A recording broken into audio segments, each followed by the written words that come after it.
Anda kembali bersama kami di Kabar Petang Pilihan Pemirsa dan kita masih melanjutkan dialog bersama dengan Menteri BUMN Erick Thohir. Tadi sudah dijelaskan oleh Pak Menteri bahwa sejauh ini pemerintah sudah menyediakan obat gratis di mana distribusinya masih terus dilakukan. Pak Menteri, menjawab pertanyaan yang tadi, kita tahu masyarakat tentunya menunggu obat gratis ini bisa sampai ke puskesmas terdekat. Namun tentunya kita melihat pasti ada yang urgent, Pak. Ada yang kemudian memutuskan untuk mencari di apotik tapi obatnya langka.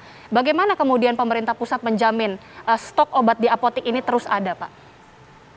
Kembali kalau kita bicara industri perobatan kan tidak hanya beban dari BUMN, tapi juga swasta. Banyak sekali loh obat-obat yang sekarang contoh buat COVID sendiri seperti Gamaras, Actempra itu yang kelasnya di atas ya ketika pasien COVID itu dalam kondisi berat, itu kita tidak produksi.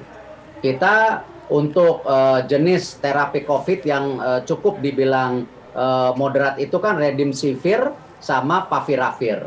Nah itu ya mau tidak mau ya swasta, pemerintah kita harus bekerja sama-sama. Nah untuk obat-obatan yang diproduksi kami, tentu kami pastikan keberadaannya ada di apotek-apotek. Karena emang ini penting akses seperti itu. Karena itu kemarin kan bersama Kementerian Kesehatan juga mengeluarkan online pharmaplus.kemenkes .id itu kan kita backup. Nah itu sekarang alhamdulillah kemarin Kemenkes sudah mengembangkan juga ke Guardians, ke tempat-tempat lain. Saya rasa ini sangat bagus karena tadi kunci daripada ini apa? Jangan membuat masyarakat itu panik. Nah kita harus pastikan operi pasar berjalan.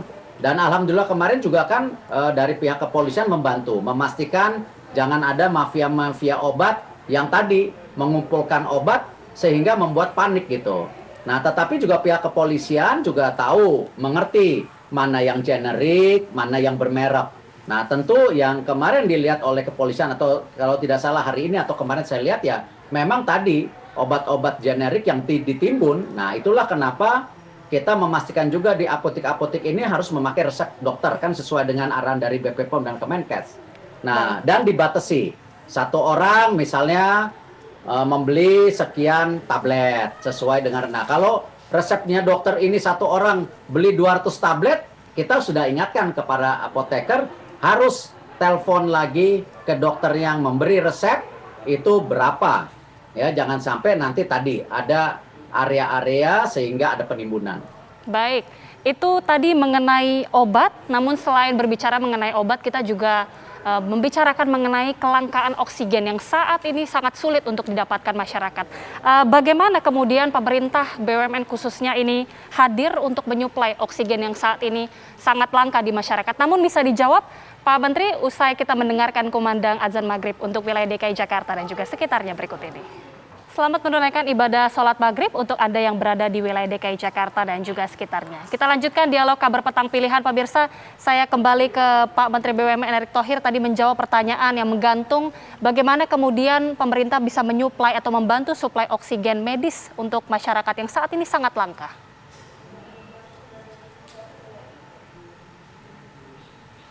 Oh, oke, maaf. Ya, silakan dijawab. Jadi ya, oksigen kita itu kan mayoritas, ini komposisinya ya, itu mayoritas kan buat industri, itu kurang lebih 640 ribuan.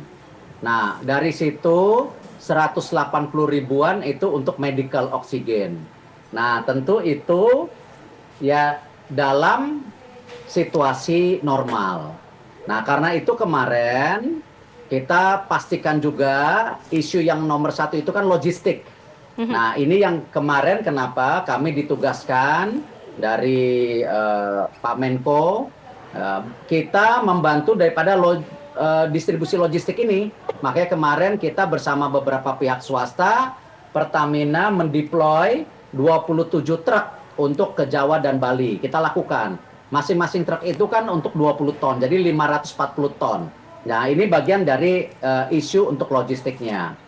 Nah, sekarang kalau dengan adanya peningkatan tentu kita sebagai BUMN kita tidak produksi oksigen, apalagi yang medical. Nah, tapi kita berupayalah bahwa BUMN ini kan tugasnya tidak hanya korporasi tapi juga public service obligation. Makanya kemarin Krakatau Steel kita coba produksi 3 ton per hari. Lalu dari PT Pupuk Sriwijaya 3 ton per hari.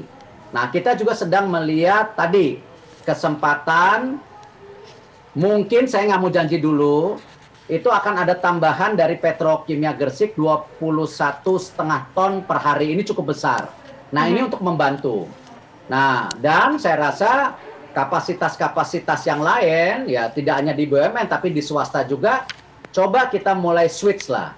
Nah, kemarin juga kita mengantisipasi juga, pemerintah memutuskan tadi, kalau sampai ada apa-apa, oksigen 40.000 juga sudah mulai diimport sebagai reserve atau cadangan.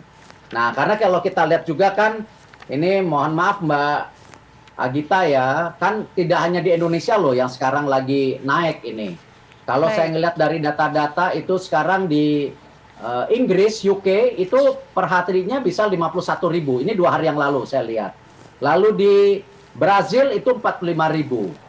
Di Amerika 40.000. Nah ini seperti ini juga memang Delta varian ini saya rasa, atau saya juga bukan ahlinya, memang sangat cepat penularannya gitu.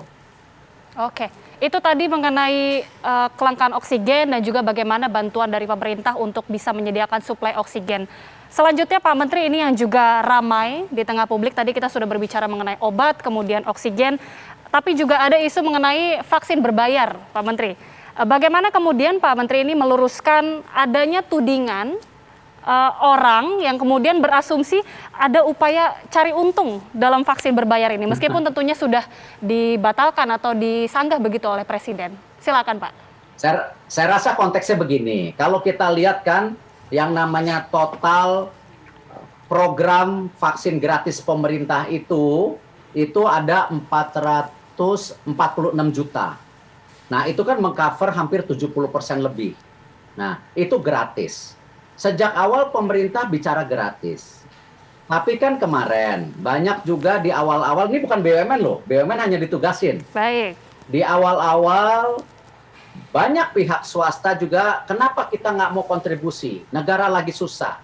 Bisa nggak kita beli, kita bagikan gratis untuk karyawan kita. Nah ini juga berlaku di berbagai industri. Nah tentu karena dorongan itu, pemerintah membuka, oke silakan. Kalau memang mau kontribusi, tetapi satu pintu. Nah, kemarin kita sepakati kan melalui Kadin. Dan alhamdulillah dengan kerjasama dengan Kadin, kita sudah mendeliver 1,5 juta vaksin sekarang yang gotong royong.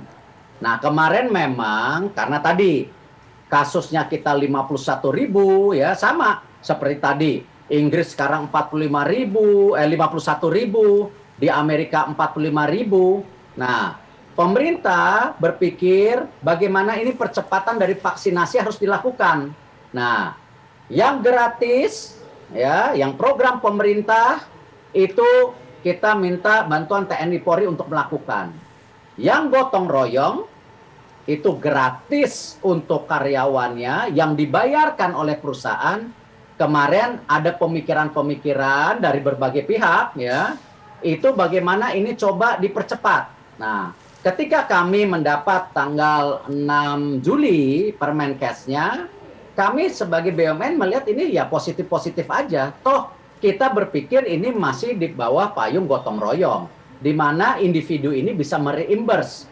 Tetapi kita juga tidak mau ya dalam arti ya sekonyong-konyong langsung membuka lebar. Kita hanya coba di 8 titik sesuai dengan penugasan. Karena kita kan mau pastikan juga. Dan yang paling penting ginilah, kemarin kan saya juga udah jawab, tidak mungkin vaksin gotong royong memakai vaksin yang ada program dari pemerintah. Orang mereknya cuma 2, yaitu Sinovac dan CanSino. Kita tidak pakai yang namanya Moderna, Sinovac, Pfizer, AstraZeneca, apalagi sampai dituduhkan kita memakai vaksin sumbangan dari Gavi dan Covax yang gratis, yang hasil kerjasama bilateral. Ya enggak lah, dan ini kita buka secara transparan ya, data-datanya ada semua. Baik. Jadi kalau kami pada prinsipnya mendukung daripada vaksin bergotong royong yang memang itu berbayar dalam versi apa? Tadi para pengusaha korporasi ingin membantu tadi beban daripada pemerintah itu sendiri gitu. Baik, meluruskan lagi Pak Menteri, artinya nggak bisa ya kalau ada orang yang datang bukan merupakan karyawan dari perusahaan yang membayar, datang untuk membayar vaksin itu, tapi dia bukan perusahaan yang membayar untuk vaksin gotong royong. Bisa dijawab Pak Menteri? Usai jeda sesaat lagi.